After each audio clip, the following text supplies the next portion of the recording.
Hey, Mark Rodriguez here. Johnny Rodriguez. And you're watching Mark and Johnny. Yes. Mark and Johnny, Mark's Out Wrestling Aftershock Reviews. We're talking about all kinds of different wrestling programs such as WWE because yes, it's still real to us. Okay guys, so just real quick news. Of course, it's kind of sad that we did lose the wrestler Jim the Anvil Neidhart. He was part of the Hart Foundation. Of course, he's related to Bret the Hitman Hart and Owen Hart and the British Bulldog. And of course, on a more personal level, he's Natalia's father, so obviously he's going to hit Natalia a lot harder. So much respect to him. I remember him a little bit because back in the 80s and 90s and stuff like that. But it's kind of sad. Rest in peace, Jim the Anvil Neidhart. And also more rumors, and of course, Vince McMahon is trying to buy out the Young Bucks and Cody Rhodes and Kenny Omega and all those guys. So far, there's no confirmation of them accepting. But you know how it is. It's like, oh, you treat Cody bad, right? You make him like Stardust, whatever. He quits. Now he's a superstar. Now it's like, yeah, but no. Okay, so of course the main event today we're talking about is SummerSlam 2018. We did miss the kickoff show. We were busy with Shine Con. Oh yeah. So we actually got to see. Well, we actually missed it live. We had to wait to the, I guess, replay performance. So we're going to be talking more about the actual SummerSlam and not the kickoff show. And I'll just give the quick results and our quick thoughts as best as we can remember. I want to mention real quick for the kickoff show that Andrade Cien Almas with his wife Selena Vega, wife, girlfriend, whatever, defeated Rusev and Lana such anyways. Cedric Alexander defeated Drew Gulak for the WWE Cruiserweight Championship. And the last one was the B Team. First, Axel and Bo Dallas defeated the Revival, which are Scott Dawson and Dash Wilder, for the tag team Raw, the WWE Raw Tag Team Championship. Okay, so now for the real SummerSlam. I was surprised this match was first because I thought it was a more closer to the main event, which is Seth Rollins fighting against Dolph Ziggler for the WWE Intercontinental Championship, and it's lately that Dolph Ziggler's always cheating. He always has Drew McIntyre there. Now Seth Rollins has the new returned Dean Ambrose backing him up, and of course everyone's Dean Ambrose now has the super short hair. He has a bearded look. People are making jokes that hey, almost looks like Triple H or something. It's a very different look than what we're used to. It looks like he kind of buffed up a little bit more than the last time. He looks all mean. Yeah, right, the whole time just So anyways, what can I say? It was a good match. It was a good match between Rollins and Ziggler. Despite people saying whatever about Ziggler, Ziggler does have awesome quality matches against Seth Rollins. Lots of good moves. Seth Rollins with the weird golden leg thing, weird outfit. Yeah, the outfit was what's with the golden boot, man? You swear either two boots are golden or it doesn't. It looks kind of weird. And the top part was almost I don't know. Reminded me a bit of the Street Fighter 5 Bison with the suit cape thing. It was weird. It was different because he always wears a different version of the same outfit with just different colors, sort of. But it's an all new outfit. It was kind of weird. And so he kept doing the thing about, remember Seth Rollins' knee injury from the past, so Ziggler kept attacking his knee and everything. And Rollins did that cool stuff. He did the thing where he jumps off the rope, he does a superplex, grabs the person, does another rolling suplex, he does the frog splash and everything. As you would expect, Brian Kendrick tried to interfere, but we got Dean Ambrose there backing them up. They kind of fought a bit here and there. And they were careful not to interfere because, if they actually attack people, they'll be disqualified, so it was kind of whatever. But in the end, let me see here. In the end, Seth Rollins did actually defeat Dolph Ziggler without, interference and crap, and now he is, again, the WWE Intercontinental Champion. And it's kind of cool. I guess there'll be a rematch, there's a rematch clause, but let's see, because Ziggler, I'm not saying too much about Seth Rollins because, of course, Ron Rock, he's been one of the best person. He's been giving the best matches. Although wrestling always wants to make and we got the Seth Rollins gimmick or whatever, but he really is a good wrestler. He comes off a little cocky at times, but he really is a good wrestler. Yes, but credit to Dolph Ziggler because he actually was doing that stuff. He really was putting Seth Rollins through his paces. So that's kind of cool. And then we have the New Day. In this case, it's Xavier Woods and Kofi Kingston fighting against the Bludgeon Brothers, Harper and Rowan, for the WWE SmackDown Tag Championship. Now the bad thing is that this moment we kind of missed it because the intro was kind of bad. And to be honest, I wasn't really too interested in the New Day anyways. I know, but I do like the Bludgeon Brothers. I do like how cool they look, their new look and everything. But it was like the classic joke that the internet, like the match is gonna start and New Day's all, yeah, they're throwing their pancakes at people and shit, and the internet fucks up, internet comes back, oh, the Bludgeon Brothers win, and we missed the whole match. And apparently there was some kind of disqualification, I guess they cheated or something. You know how it is in a match that even if you disqualify, like to win the title, it has to be a pin or submission. If you disqualify, like you still keep the title. So I assume the Bludgeon Brothers wasn't cheated or something on purpose, because even if they get disqualified and they technically lose the match, so technically speaking, New Day won the match, the Bludgeon Brothers are still champion. So it's some kind of disqualification, and the Bludgeon Brothers are still, let me see here, let me get this correct because there's two brands now. They're still the SmackDown Tag Team Champions. So we'll see what happens. There must be a rematch or something for that shit. And the bad thing is that when we watch it, like they didn't show the replay or whatever to see that exactly. I guess they didn't care. Like what was the disqualification? Yeah. Okay, so oh god, the next match is Braun Strowman versus Kevin Owens, and there's a stipulation that if Kevin Owens can defeat Strowman, then now Owens will be the Mr. Money in the Bank instead and everything. And oh god, the match was literally like about 2 minutes.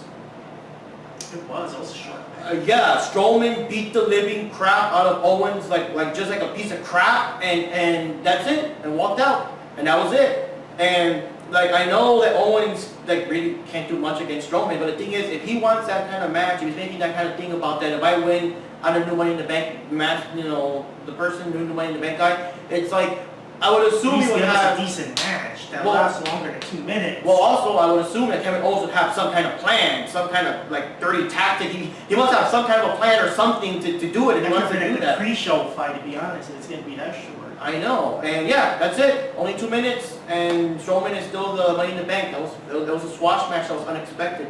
And then Charlotte Flair with Becky Lynch and Carmella. Carmella is the Women's SmackDown Champion. It was a triple threat match, and whoever wins will, you know, still will get the title.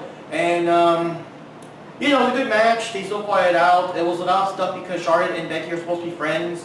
And there's times where Carmella would, like, I don't know, push or attack Charlotte in a way that she didn't see it, and she would think that Becky did it and stuff, and they're getting her, hey, why do whatever, and but it's also kind of so-so because it's like, guys, I know you're friends, but you're still fighting for the title, like, you still have to fight eventually, you know. So, and Carmella was her usual cheesy, screamy, cowardly self. She really can't do much shit unless she's cheating.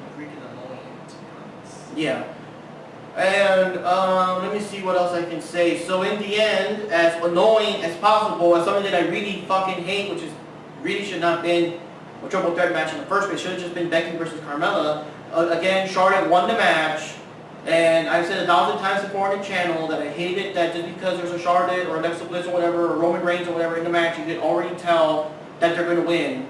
It's like that John Cena effect. Yeah, so Women edition. Yeah, so in my opinion, Becky should have won. But the thing is, though, that the big surprise was Charlotte won, and you know Becky acts all good, congratulations, all that bullshit, whatever, and then like starts attacking Charlotte and starts attacking her and throwing her and stuff. This could be the beginning of a heel Becky. Now the other thing is that, you know, of course they're gonna have shows, they're gonna do interviews and stuff. I'm pretty sure they're going to ask, okay, why the hell you beat up Charlotte? What's going on? Well, also because Charlotte, I mean, because Becky, like, it was her time. She really wanted to win the title, and Charlotte got in the way, so, you know. Charlotte did got in the way. Yeah, so this is, I guess, heel Becky. Becky's going to be a bad guy now, I guess. We'll find out. That was a big shock. People have been have been curious about how Becky Lynch would have been as a bad guy, so I guess. I think she would do great, because she's kind of like the underdog, and she really is fighting her hardest to really be like, you know, champion. So yeah, it's like okay, it's like fuck you, Charlotte. I'm tired of you winning all the time. And I'm pretty sure the audience is tired of her winning all the time. I'm not discrediting Charlotte. Charlotte is a good wrestler. I'm not discrediting her for that. It's just that she's always like winning all these matches. Yes, it gets old after. So now we have Samoa Joe versus AJ Styles for the WWE Championship. AJ Styles is WWE Champion. And of course it got personal because I guess Samoa Joe started showing that AJ Styles is so focused on wrestling, he ignores his wife, he ignores his family, his kids, and the wife and kids were there in the audience, and he was saying like he's gonna beat up AJ Styles so he could be, you know, forced to stay home. So he's talking to the wife, hey, hey, Miss Styles, you're going to thank me, right? I'm going to send your daddy home. Your daddy's coming home now because he's going to beat him up and all that. And I don't know, I kind of zoned out during the match. Do you remember most of it? Or I also kind of zoned out a little bit. Yeah, I don't know. I just don't. I know it's bad. Now people might be saying it's a match of the night, I guess, because they're big fans of Samoa Joe and AJ Styles. But I was kind of zoning out. It's been a long game. We went to the con and we ate a big ass pizza, so we're not all there. But anyways, with and also and it was 10 p.m. Yes, the replay in Eastern time, no, in Pacific, whatever time, Pacific time, was 10 p.m. We were watching 10 p.m. until like 1 o'clock in the morning. We're tired. So anyways, Samoa Joe apparently defeated AJ Styles with disqualification. So again, it kind of counts like Samoa Joe won the match, but AJ Styles is still a champion. So maybe there's going to be a rematch. Maybe there'll still be, more and more of that stuff about, oh, you're still a champion, so I guess you're going to ignore your family some more, huh, or something. So we'll see how that develops.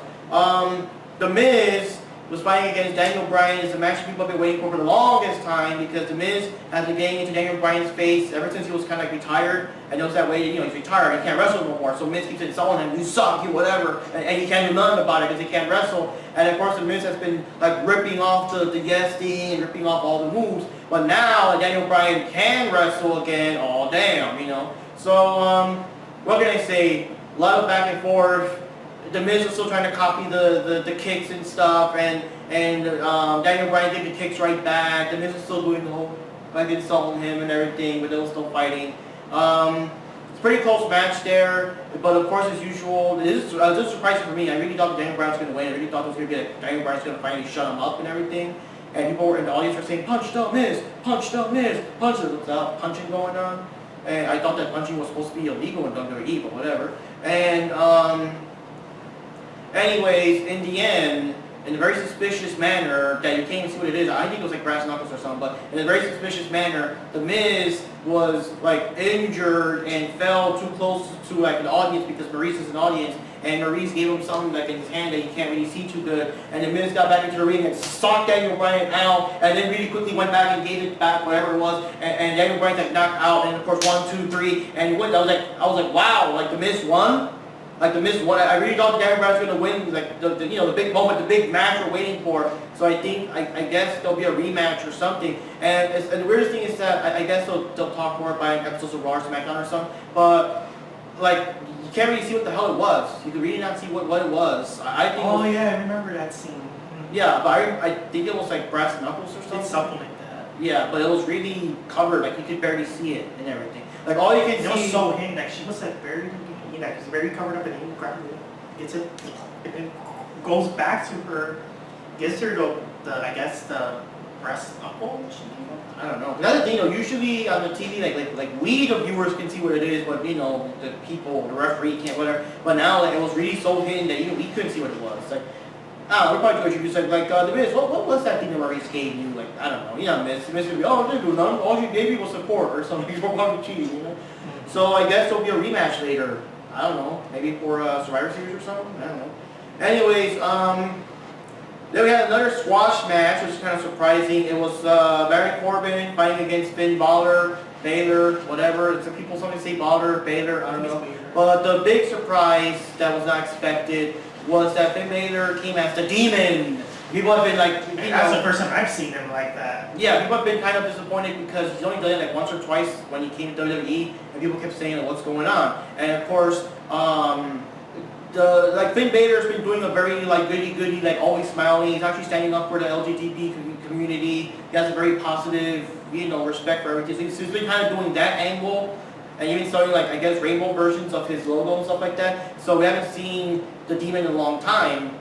And the Demon came out of nowhere, and Baron Corbin's like scared. And he's all like, oh, hey, I didn't agree to that match. It's not what I agreed to. It's not what I agreed to. Yeah. And basically speaking, Baron Corbin got his ass like beat like in seconds. Like again, another 2 or 3 minute match. Oh my God! Honestly, the Finn Balor running around and doing the thing lasted longer than the actual match. And there was conflicting opinions. In my opinion, I hate Baron Corbin. He's boring. Like, he's boring, and now that he's the constable, he's even more boring. I don't care about him. Maybe he was popular at NXT, but here, he's boring. And he's an asshole. He's like an annoying asshole, like an annoying bully asshole. So in my opinion, it's good to see him get beat up. But I'm sure people expected a longer match and stuff. And also people, yeah. And then a lot of people are probably weirded out that he's like demon and stuff. Well, personally, him already. Personally, I don't care if he's regular or demon. He's still a good wrestler. Yes. Like they really need to give him more like airtime on the WWE. Yes, but another complaint people have had is that usually whenever Finn Balor does the demon thing, it's because he's really getting like a super challenge, like you know, a super badass opponent that demands his full attention, like fighting against like Seth Rollins or Roman Reigns, like him or hate him, you know, or Samoa Joe or something like you know, when it's like a real tough opponent that you really have to force yourself to the maximum, that's when Finn Balor like becomes the demon. And some people were kind of complaining, like, come on, like against Baron Corbin, like really, like against Baron Corbin, like he's not worthy, he's whatever. But still, many people that thought that they were never going to see a demon again, like it's badass, badass design, badass like teeth and giant tongue and stuff. Those are different designs. He usually has way more makeup on and stuff. This is kind of like a more not as covered up version. You'll see. I can show you like older NXT matches to have them in the whole outfit. Oh, here's a fun fact. In other wrestling promotions, because you know, other promotions who cares about copyright, I think his name was Prince Devitt, and he would cosplay like the same kind of demon stuff, but it was like just like Venom. It was like flat out like Venom or Carnage. And of course you can't do that anymore here, but you know, that's interesting. So anyways, then we had Shinsuke Nakamura versus Jeff Hardy, singles match for the WWE US Championship, because Shinsuke Nakamura is the US Championship, which we saw in the last embarrassing match. And I gotta tell you, the last match, in the last pay-per-view, I think it was Money in the Bank pay-per-view, it was another short match. It was literally, what happened was that Nakamura, when the referee was distracted, hit him in the balls. And then he was all like, whatever, like nothing, you know, and the referee didn't see it, and the referee, you know, the match gonna start, since Jeff Hardy was still like, whatever, Nakamura kick him down, 1, 2, 3, new champion. And we were like, what the fuck, you know. So now it was a rematch, it was more of an actual match, kind of, sorta. So, yeah, they fought a bit more. It was kind of funny though, because there was a part where Nakamura was going to do the ball thing again, but this time Jeff Hardy was kind of like, whoa, he kind of stands back because he knows, he sees it coming already. What's the way that move with the nutcracker? I guess, I don't know. But, well, they call it the low blow, but yeah, Nakamura's been doing that a lot lately. And yeah, in the end, Nakamura still hit him with that kick, with the strong kick. Oh, I do like that Jeff Hardy was imitating him. Because you know, Nakamura always does the weird mannerisms, and he does the come on thing, and then Jeff Hardy was all like it's on him and come on, and Nakamura like he was like that's when he finally looked serious. He's like, oh, he didn't like that. He got pissed and everything. But yeah, like I said, in the end, super strong kick to the face, to the jaw, whatever, and he's down. And Nakamura won again. I was actually surprised. Like, wow, okay, he won again. And the weirdest thing is that for whatever the hell reason, and this is stupid. It is dumb. Randy Orton showed up.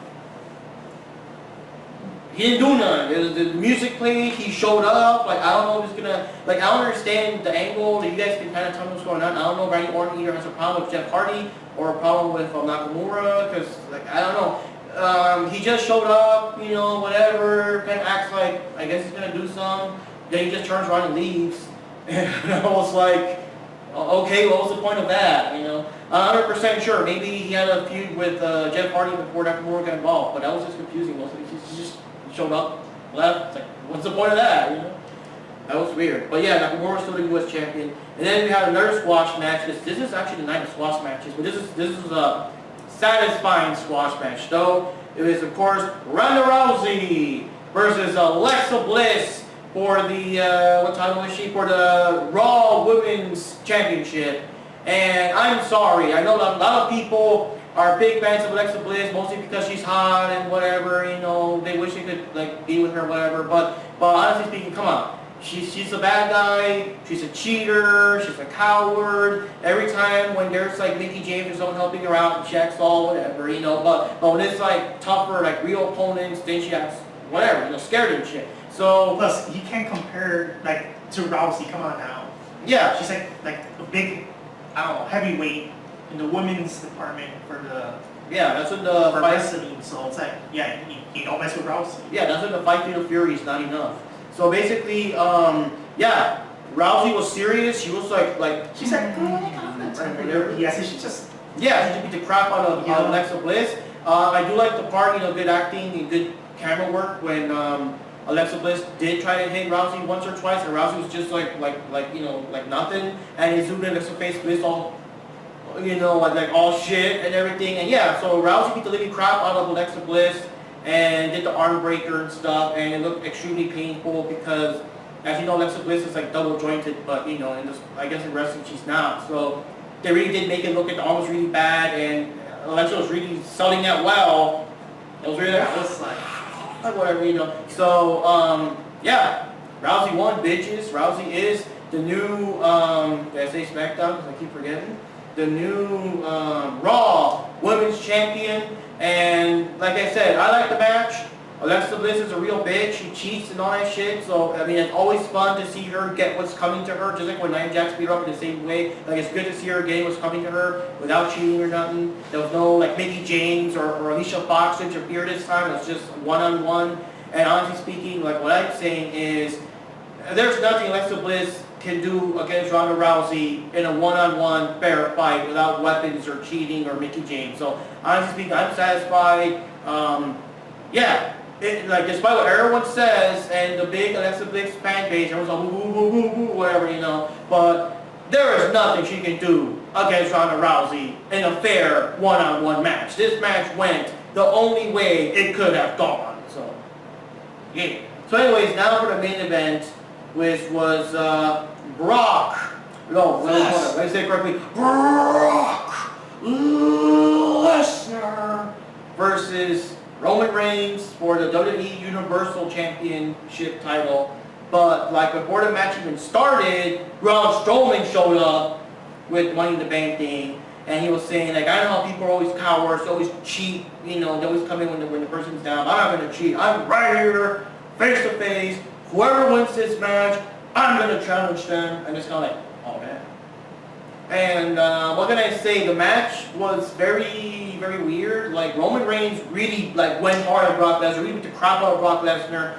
But then it was the usual, Brock Lesnar suplex city to Roman Reigns. It's always like suplex city, bitch, as always. But then Lesnar wanted to just get Owens, not Owens. You wanted to get Strowman out. So there was a time where Roman Reigns did that thing where he dives out. He was supposed to attack Lesnar, but accidentally knocked down Strowman. So like Lesnar just got out and just beat the crap out of Strowman, beat the crap out of him, hit him with chairs, just wanted to beat the crap out of him so bad that he could not cash in that night. But unfortunately, Brock Lesnar was so distracted, attacking and beating the crap and whatever to Strowman, that by the time he got into the ring, bam, Roman Reigns got him, 1, 2, 3, and I was like, whoa, really? Like not even gonna get up, it's 1, 2, 3, and Roman Reigns is now the new Universal Champion. So despite people getting pissed off that people always hate Roman Reigns and all that crap, but it is a little bit better than Brock Lesnar that only wrestles maybe twice a year or something. Especially with his annoying announcer, Heyman. He's so freaking. So anything of that surprising turn of events?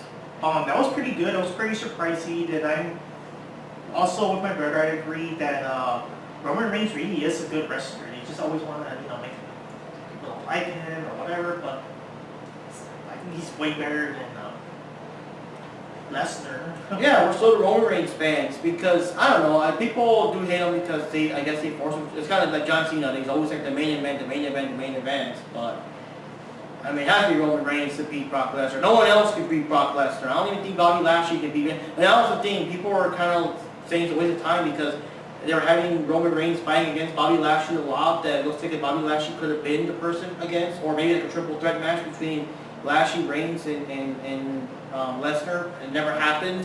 So the Bobby Lashley thing is kind of a waste of time. And I don't even know what he's doing now.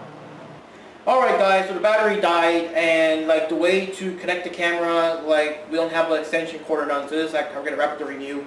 So, yeah, give your final thoughts on SummerSlam. I think we did cover most of the matches there. Okay, so what I thought about SummerSlam, not really knowing too much about the backstory of why all these people are fighting for whatever. Just the event itself was pretty good. Except for that Owens fight that was extremely short. All the other matches, they were very good. They lasted long enough. There was still enough realisticness and considering that's wrestling, but it did look very real. It did look very legit. I mean, they really did a good job in that Miz fight because when his wife, right? Yeah. Gave him the, I don't know, brass knuckles or whatever the fuck that was. It looks very convincing. It looks really real that she's like, and then he's like going fast and then bam. And yeah, but the worst thing was probably the Ronda Rousey doing the arm bar, so that's a bliss. Oh yeah, that was really, yeah. And then I really liked the last match with Reigns and Lesnar. Yeah. I don't know, I still felt it was kind of weird how he did that. That Lesnar was so distracted attacking Braun Strowman that he forgot the match, and like he almost lost by a count out, and then like Roman Reigns just kicked his ass. I guess it's something different because, you know, all the Lesnar matches is just basically Suplex City non-stop, so it's kind of different, but it was a weird way to do it. After all the build-up and all the previous attempts, and of course, this is the first time that we've seen Lesnar, you know, wrestle in a long time. It was weird. There's rumors that he might be leaving to UFC. Now he's no longer champion, he might be going back to UFC. Maybe that's why this match was pretty short. He didn't really do too much, you know, physical things, so he wouldn't get like injured, so he could go back. So we'll see if he's doing UFC. And I'm kind of curious, even though this show's more about wrestling, I still want to kind of cover any stories regarding what he does in UFC, if he's still going to rock it up or what's going to happen, you know. But, yeah, it was a good match and everything. Good pay-per-view overall. The only ones I didn't care about, I zoned out during the Samoa Joe and AJ Styles match. I'll probably watch it again later with more time and patience.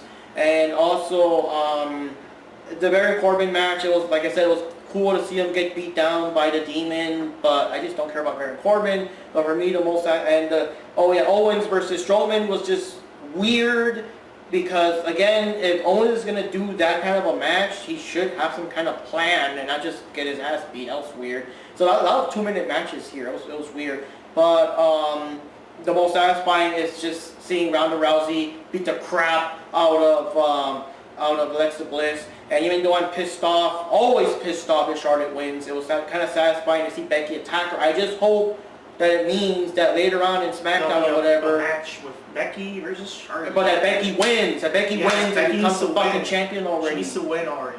I know. She's like the underdog. She's been an underdog for too long, so she needs to like.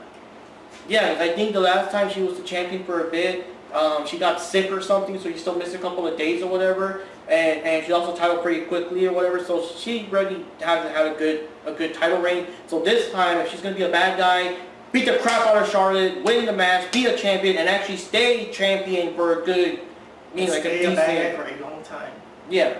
So anyways, guys, it's an internal rivalry. You're always gonna want to do it. Oh, I guess, because the less I see of Charlotte, the better. You know, make her fight against Asuka or someone else. But I'm done with Charlotte Flair. So, any last thoughts? That's it. I think that pretty much sums it up. Yes, and also in the video, I know Johnny was here, but also kind of talking a bit more. But Johnny has no time or access to watch Raw and SmackDown to kind of keep track of the storylines like I've been keeping track of. So he's just watching SummerSlam, just to watch it already, like without really knowing who hates who or why. So I was kind of covering more of the backstory. So anyways, guys, that kind of wraps up the SummerSlam review. It was entertaining. Some matches were better than others. It's kind of weird that this event had a lot of squash matches. That was weird. So common. But yeah, that wraps it up. This is Mark Rodriguez here. Johnny Rodriguez. And this has been the Mark and Johnny Marks Out Wrestling Aftershocks review, because yes, it's still real to us. One more time, because you're here. It's still real to us.